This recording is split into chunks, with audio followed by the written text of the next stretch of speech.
नमस्कार दोस्तों, आप सभी का स्वागत है आपके अपने YouTube चैनल प्रीतेश गूगल्स पे। तो आज की इस वीडियो में मैं चैप्टर 3 और 4 करने वाली हूँ, जो काफ़ी ज़्यादा इम्पोर्टेंट है। चैप्टर का नाम है पहली बूंद, जो कि इनके रचनाकार हैं गोपाल कृष्ण कौल। चलिए थ्योरी पढ़ते हैं, उसके बाद हम चैप्टर वाइज क्वेश्चन भी करेंगे। और दूसरा चैप्टर का नाम है, तीसरा है जो पहली बूंद है और दूसरा है हार की जीत। इनके रचनाकार है सुदर्शन जी। चलिए स्टार्ट करते हैं आपका थ्योरी से, उसके बाद हम क्वेश्चन करेंगे। तो चलिए, पहली बूंद कविता के रचनाकार बाल साहित्यकार गोपाल कृष्ण कौल है। गोपाल कृष्ण कौल ने बच्चों के लिए देश प्रेम, प्रकृति और जीव जंतुओं से जुड़ी बहुत सी मनोरम कविताएं लिखी है।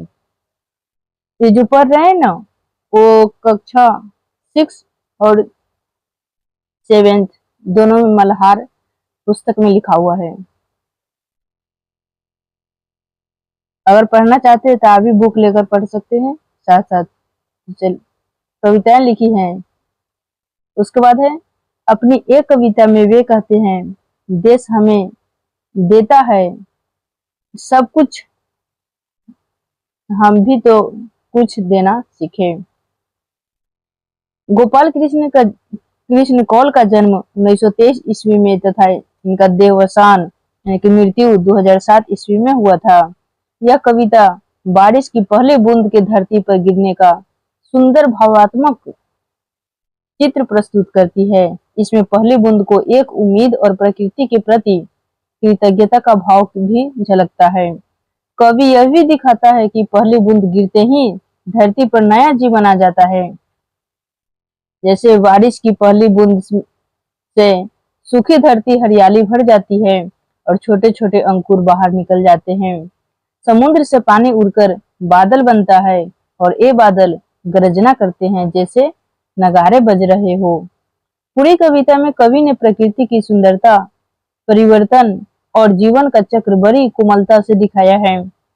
वर्षा ऋतु में जल रूपी बादल ऐसे प्रतीत होते हैं जैसे सागर बिजलियों के सुनहरे पंख लगाकर आसमान में उड़ रहे हो। प्रस्तुत कविता के अनुसार नीले आकाश को नीली आंखों के समान और काले बादल को उन नीली नीली आंखों की पुतली के समान बताया गया है। कविता के अनुसार जिस प्रकार बुढ़ापे में आदमी सुस्त पड़ जाते हैं और उसमें उत्साह भी नहीं रहता, ठीक उसी प्रकार धरती भी खूब गर्मी की वजह से सूख पड़ जाती है। इसीलिए धरती को बुढ़ी कहकर संबोधित किया गया है।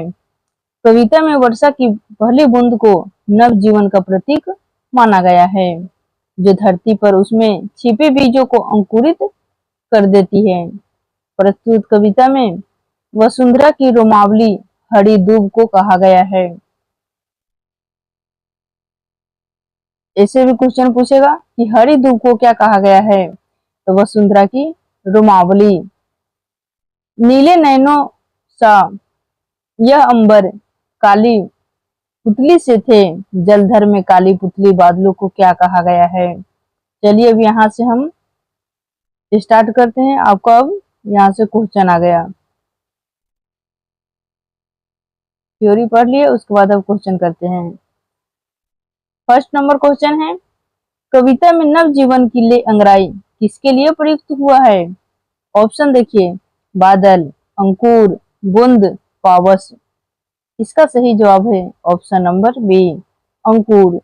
जब कविता में नव जीवन के लिए अंगराई में अंकुर के माध्यम से पौधा या वृक्ष उत्पन्न होता है, इसीलिए नव जीवन अर्थात नया जीवन की ले अंगराई अंकुर के लिए प्रयुक्त होता है। अंकुर फूट पड़ा धरती से, नव जीवन की ले अंगराई। उसके बाद देखिए दूसरा नंबर क्वेश्चन है, नीले नैनो सा यह अंबर काली पुतली से ये जलधर में काली पुतली क्या है। ऑप्शन देखिए, ऑप्शन है बारिश की बूंदे, बी है वृद्ध धरती, सी है नगारा और डी है बादल। इसका सही जवाब है ऑप्शन नंबर डी, बादल। नीले नैनो सा यह अंबर काली पुतली से ए जलधर में काली पुतली आकाश का रंग नीला है, उसमें पानी बरसाने वाले बादल भरे हुए हैं, उनका रंग काला है। अतः आकाश को नयन और बादलों को उसकी काली पुतली माना गया है। नयन हम कहते हैं यहाँ पे आंख को। नेक्स्ट देखिए तीसरा नंबर क्वेश्चन है, निम्नलिखित में से कविता की पंक्तियों में कुछ शब्द रेखांकित किया है, उससे सही भावार्थ में मिलान करना है। कविता की पंक्ति देखिए और इधर भावार्थ है। पहला है आसमान में उड़ता सागर, लगा बिजलियों के स्वर्णिम पर। इधर है मेघ गर्जना। दूसरा देखिए, दूसरा में है बजा नगाड़े जगा रहे हैं बादल धरती की तरुणाई। इधर है बादल। और तीसरा देखिए, तीसरा में है नीले नैनो सा यह अंबर, काली पुतली से ए जलधर। इसका है हरिदूब। और चौथा में देखिए वसुंधरा की रुमावली सी हरी फुल्की मुस्काई। इसका आकाश। तो इसका सही जवाब होगा ऑप्शन नंबर हो जाएगा यहाँ पे बी। पहला के ख हो गया, दूसरा के क और घ ग। देखिए कैसे होगा, आसमान में उड़ता सागर, लगा बिजलियों के स्वर्णिम पर। बादल बजा नगाड़े जगा रहे हैं, बादल धरती की तरुणाई यानी कि मेघ गर्जना। नीले नैनो सा ये अंबर, नैनो कहते हैं आंख का, अंबर आकाश, काली पुतली से ए जलधर, ये किसके लिए है? तो आकाश के लिए। चौथा देखिए वसुंधरा की रोमावली सी हरी धूप फुल की मुस्काई, ये किसके लिए है? तो हरी धूप के लिए। चलिए नेक्स्ट देखिए, नेक्स्ट 4 नंबर क्वेश्चन है, निम्नलिखित में से कविता की कुछ पंक्तियों को दिया गया है, उसका अर्थ क्या होगा? उसका अर्थ बताना है। ऑप्शन सुनिए, ऑप्शन है समुद्र, ए में है समुद्र ही बादल बनकर लगता है आकाश में छा गया है। बी में है आकाश में सुनहरी रूपहली बिजलियां चमक रही है। और सी है बादलों को स्वर्णिम पंख लग गए हैं। और डी है उपयुक्त सभी। इसका सही जवाब क्या होगा? इसका सही जवाब होगा ऑप्शन नंबर डी, उपयुक्त सभी। वर्षा ऋतु के आने से आसमान में घने बादल छाए हुए हैं, ऐसा लगता है मानो पूरा समुद्र ही बादल बनकर आकाश में छा गया है। आकाश में सुनहरी रुपहली बिजलियां चमक रही है, ऐसा लगता है कि बादलों को स्वर्णिम पंख, सुंदर सुंदर पंख, स्वर्णिम पंख लग गए हैं। बादल जोर शोर से गरज रहे हैं, उनका शोर नगारों को भी मात दे रहा है। बादल के बरसने के कारण धरती का यौवन फिर से जाग उठा है। इसका डिस्कशन उसके बाद देखिए नेक्स्ट 5 नंबर क्वेश्चन है, निम्नलिखित में से कविता की कुछ पंक्तियों को दिया गया है, उसका अर्थ क्या होगा? उसका अर्थ क्या होगा? तो पंक्तियां पढ़िए, नीले नैनो सा ये अंबर, काली काली काली पुतली से ए जलधर, करुणा विगलित अश्रु बहाकर धरती की चिर प्यास बुझाई। अश्रु कहते हैं आंसू को, अश्रु यहाँ पे आंसू कहते हैं। और नयन आंख को कहते हैं, अंबर आकाश को कहते हैं। नीलो नैनो साये अंबर, काली पुतली से ए जलधर, करुणा विगलित अश्रु बहाकर यानी आंसू बहाकर धरती की चिर प्यास बुझाई। इसका देखिए ऑप्शन सुनिए, ऑप्शन दिया है, ए में है आकाश सुंदर नीले नेत्रों जैसा लग रहा है। बी है बादल आंखों की पुतलियों के समान लगा रही है। और सी है गर्मी से सूखी धरती करुणा से व्याकुल हो गए हैं। और डी है उपयुक्त सभी। इसका सही जवाब होगा ऑप्शन नंबर डी, उपयुक्त सभी। कवि ने उपमा अलंकार के माध्यम से बादलों का बहुत सुंदर वर्णन किया है। आंखों से हम दुनिया की सुंदरता को देखते हैं, इसीलिए कवि को आकाश सुंदर नीले में नेत्रों जैसे लग रहा है। इस नीले नेत्रों में काले काले बादल आंखों की पुतलियों के समान लग रही है। बादल इतने जोर से बरस रहे हैं मानो गर्मी से सूखी धरती को देखकर वे करुणा से व्याकुल हो गए हैं। अपने जल से उन्होंने लंबे समय से प्यास, धरती की प्यास बुझाई है। चलिए नेक्स्ट 6 नंबर क्वेश्चन पढ़ते हैं। 6 नंबर क्वेश्चन है, बारिश की पहली बूंद से धरती का हर्ष कैसे प्रकट होता है? ऑप्शन सुनिए। ए है बारिश की पहली बूंद से नए अंकुर के माध्यम से हर्ष दिखाई देता है। बी है बारिश के माध्यम से धरती पर नए अंकुर नहीं आते हैं। ये गलत है, क्योंकि बारिश के माध्यम से धरती पर नए अंकुर आते हैं। इसमें लिखा है नहीं आते हैं, तो ये गलत है। उसके बाद देखिए, बारिश धरती पर शोक की भावना जागृत होता है। जागृत होता है। उसके बाद है, तो ये भी गलत है। उसके बाद है, बारिश बूंद से धरती पर हर्ष नहीं होता है। तो ये भी गलत है। तो इसका सही जवाब होगा ऑप्शन नंबर ए, जो कि सही है। बारिश की पहली बूंद से नए अंकुर के माध्यम से हर्ष दिखाई देता है, यही सही जवाब है। नेक्स्ट देखिए, 7 नंबर क्वेश्चन है, कविता में आकाश और बादलों को किनके समान बताया गया है? ऑप्शन सुनिए। ए है आकाश को नीले नेत्रों के समान नहीं बताया गया है।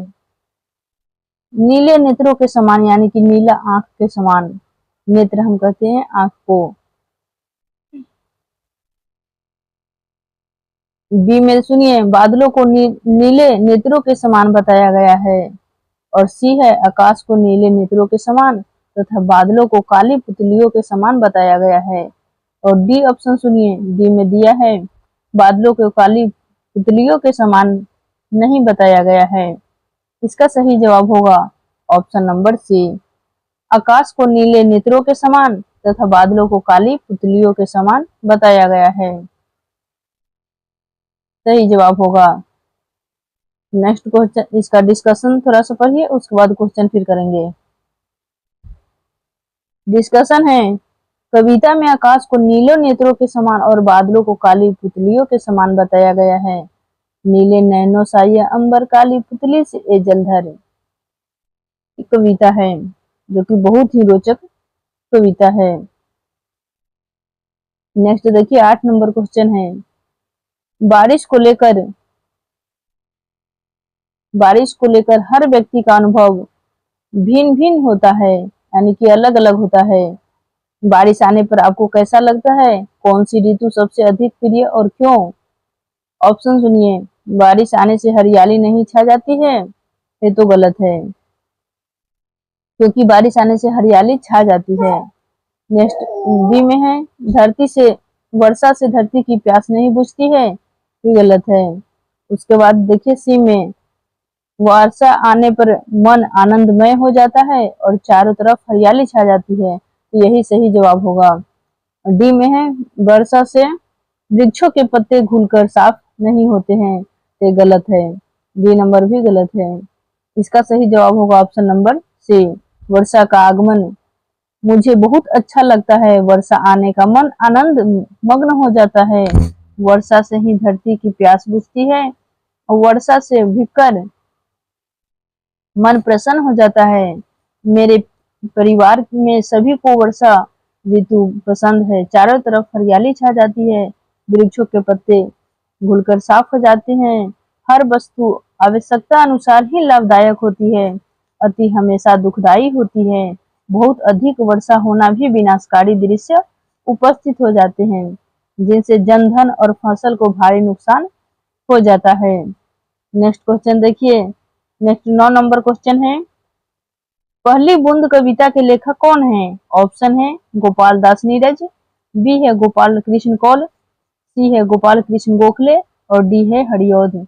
इसका सही जवाब है option number B, Gopal Krishna Kaul, जो कि सबसे स्टार्टिंग में ही हम इनके पहली बूंद कविता के रचनाकार बताए हैं। अगर आप नहीं देखे हैं तो स्टार्टिंग से ही शुरुआत कीजिए, जो कि आज हम चैप्टर 3 और 4 करेंगे और पिछले वीडियो में 1 और 2 कर दिए हैं। तो आप नहीं देखे तो वो भी जाकर देखिए, उसके बाद ये देखिए। लगातार हम डेली चैप्टर वाइज क्वेश्चन और थ्योरी लेकर आएंगे, थ्योरी भी करेंगे, साथ में उस टॉपिक से हम क्वेश्चन भी करेंगे। चलिए इसका डिस्कशन भी देखिए।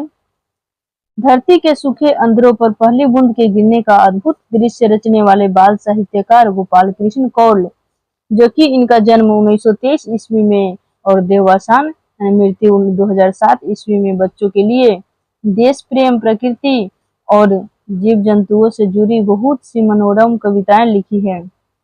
अपनी एक अन्य कविता हम बहुत कुछ में वे कहते हैं, देश हमें देता है सब कुछ, हम भी तो कुछ देना सीखे। नेक्स्ट नेक्स्ट चैप्टर है 4 नंबर, हार की जीत। सुदर्शन। हार की जीत कहानी के रचनाकार हिंदी के प्रसिद्ध लेखक सुदर्शन हैं। सुदर्शन का वास्तविक नाम बद्रीनाथ भट्ट था। इन्होंने पहली कहानी तब लिखी थी जब वे कक्षा में पढ़ते थे। देखिए, कक्षा में पढ़ते थे और कक्षा 6 का ही बुक यानी कहानी लिखी है। सुदर्शन का जन्म 1896 में तथा मृत्यु 1983 ईस्वी में हुई थी। इस कहानी में 3 मुख्य पात्र हैं, बाबा भारती, डाकू खड़क सिंह और सुल्तान घोड़ा। हार की जीत कहानी सिखाती है कि भले ही हम बाहरी रूप से हार जाए, लेकिन सच्चाई और ईमानदारी से हमें अंत में जीत मिलती है। यह कहानी दूसरों के प्रति दया और मानवीयता की भावना को बढ़ावा देती है। बाबा भारती एक ईमानदार, सच्चे और दयालु व्यक्ति हैं। वे जीवन में सच्चाई और ईमानदारी को सबसे महत्वपूर्ण मानते हैं। खड़क सिंह, जो पहले एक डाकू था, बाबा भारती की सच्चाई और दयालुता से प्रभावित होकर बदल जाता है और वह अपनी गलती मानता है और बाबा भारती का घोड़ा वापस कर देता है। यह कहानी मानवीय संवेदनाओं की विश्वास की शक्ति पर आधारित है। इस कहानी में बाबा भारती और खड़क सिंह के माध्यम से यह दिखाया गया है कि किस प्रकार विश्वास और सच्चाई की जीत होती है। बाबा भारती भी मनुष्य ही थे। इस कथन में समर्थन में लेखक ने तर्क दिया कि बाबा भारती ने डाकू को घमंड से घोड़ा दिखाया। इस कहानी से चुनकर मुहावरे इस प्रकार है। मुहावरा सुनिए, उसके बाद वाक्य प्रयोग कैसे किया गया है। पहला मुहावरा है लट्टा होना, यानी कि कोयल होना। लट होना, कोयल होना। बाबा भारती घोड़े की चाल पर लट्टू थे। दूसरा मुहावरा है हृदय पर सांप लौटना। इसका मतलब ईर्ष्या करना। घोड़े की चाल देखकर खड़क सिंह के हृदय पर सांप लौट गया। तीसरा मुहावरा देखिए, फूले ना समाना, यानी बहुत खुश होना। घोड़े के शरीर तथा उसके रंग को देखकर बाबा भारती ने फूले न समाते थे, बहुत खुश हो जाते थे। चौथा मुहावरा है मुख खिल जाना, यानी प्रसन्न होना। घोड़े को देखकर बाबा भारती का मुख फूल की तरह खिल जाता था, यानी कि प्रसन्न हो जाते थे। उसके बाद देखिए, यहाँ से हम क्वेश्चन करेंगे।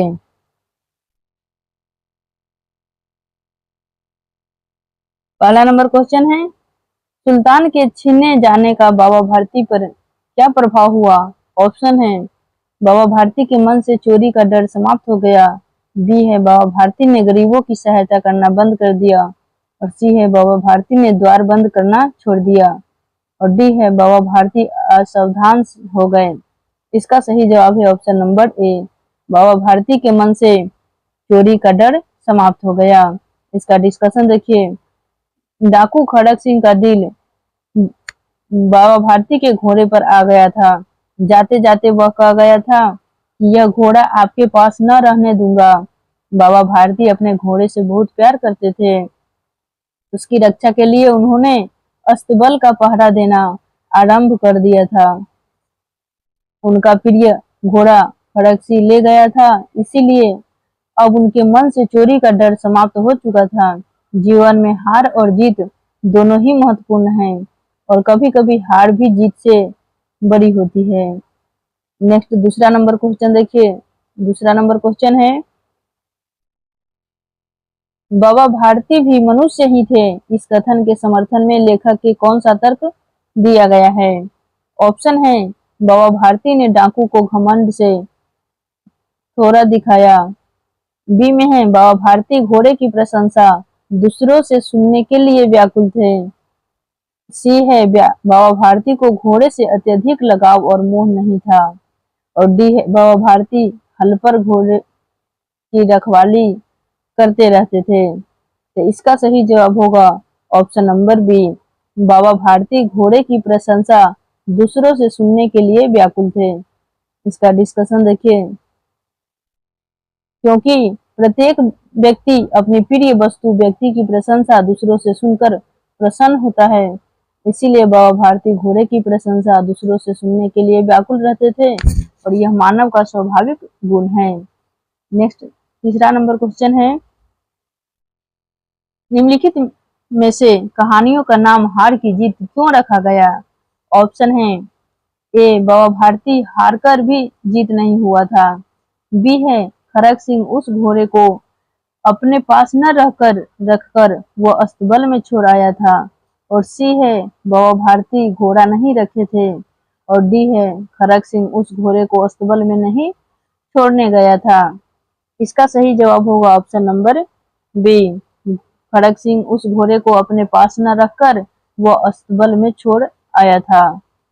इसका डिस्कशन देखिए। इस कहानी में हार की जीत कहानी के अंत को आधार बनाकर रखा है।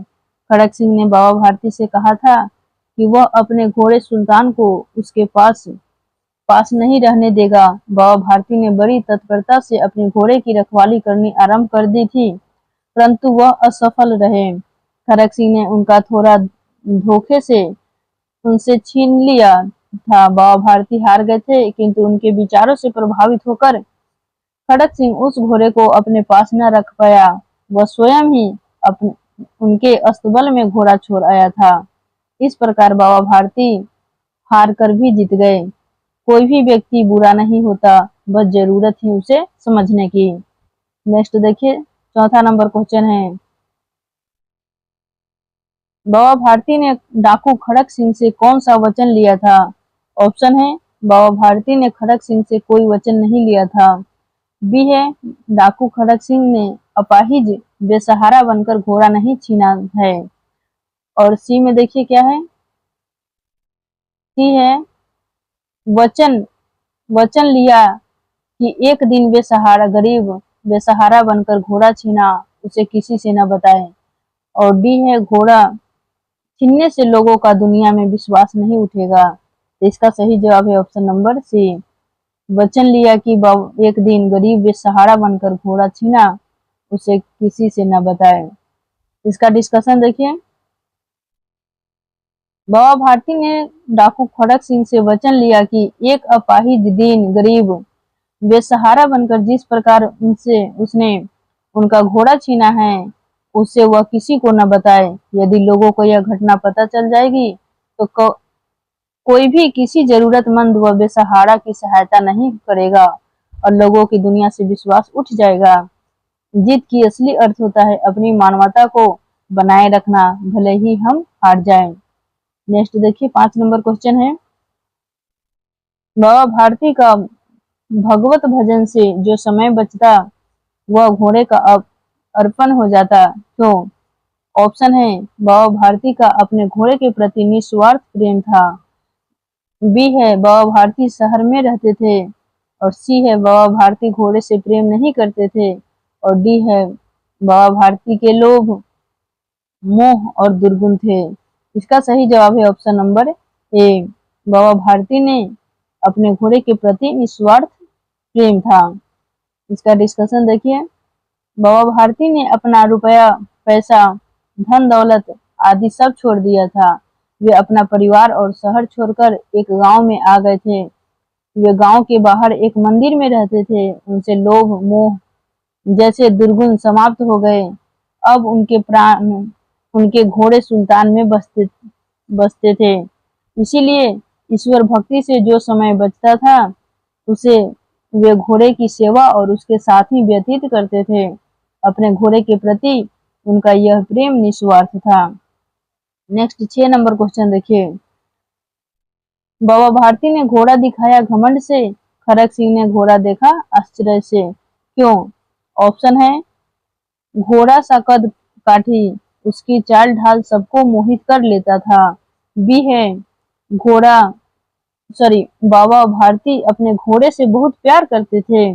और सी है, घोड़े की डील डौल और चाल देखकर डाकू आश्चर्यचकित हो गया। और डी है, उपयुक्त सभी। तो इसका सही जवाब होगा ऑप्शन नंबर डी, उपयुक्त सभी।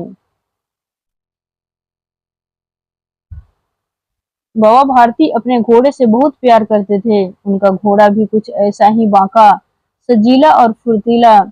जो भी उस घोड़े को देखता उसकी कद काठी, उसकी चाल ढाल को देखकर मोहित हुए बिना नहीं रहता था। इसीलिए खड़क सिंह ने घोड़ा देखने के आग्रह पर बाबा भारती ने अपना घोड़ा घमंड से उसे दिखाया। उस घोड़े के दिल डौल और चाल को देखकर खड़क सिंह जैसा डाकू भी आश्चर्यचकित रह गया। बाबा भी थे तो मनुष्य ही।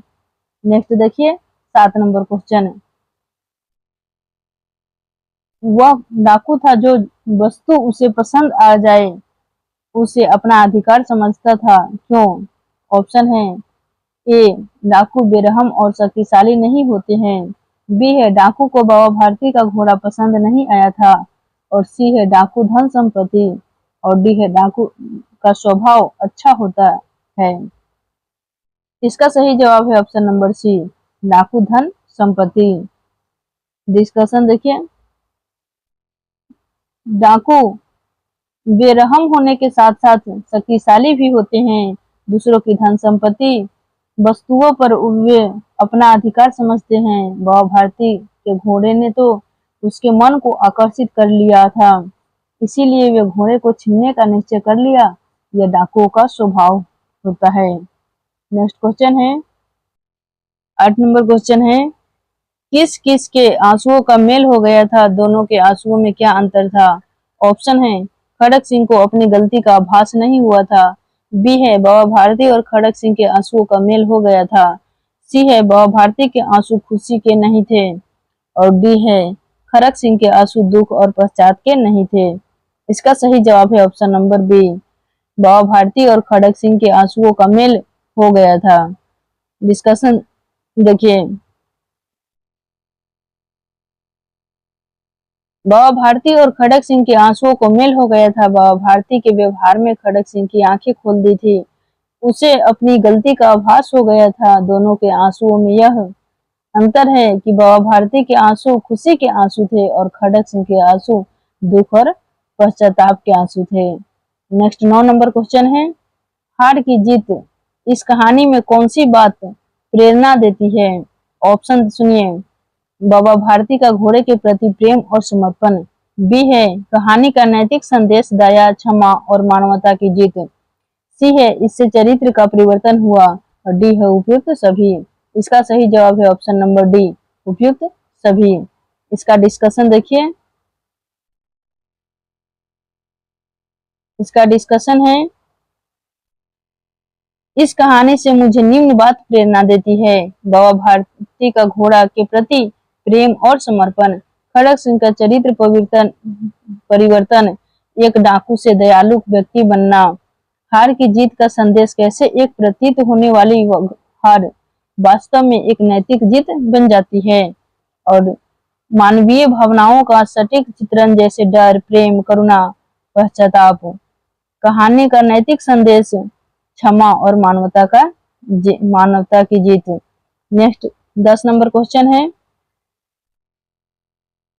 सुदर्शन जी का जन्म कब हुआ था? ऑप्शन है, सन 1885 ईस्वी। बी है, सन 1896 ईस्वी।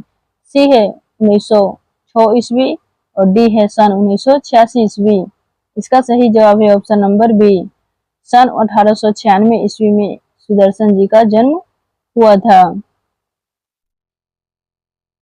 सुदर्शन एक प्रसिद्ध हिंदी साहित्यकार थे। इनका जन्म 1896 ईस्वी में सियालकोट जो कि अभी पाकिस्तान में है, वहां पे हुआ था। सुदर्शन का वास्तविक नाम बद्रीनाथ भट्ट था। उन्होंने पहली कहानी तब लिखी थी जब वे अपने आप ही की तरह 6ठी कक्षा में पढ़ते थे। सुदर्शन ने प्रेमचंद्र की तरह पहले उर्दू में लेखन किया और फिर हिंदी में आए। वही कहानियां समाज सुधारक और राष्ट्र को मजबूत बनाने के संदेश देती है। सुदर्शन कहानियों के अतिरिक्त कविताएं, लेख, नाटक और उपन्यास भी लिखे। इसके अलावा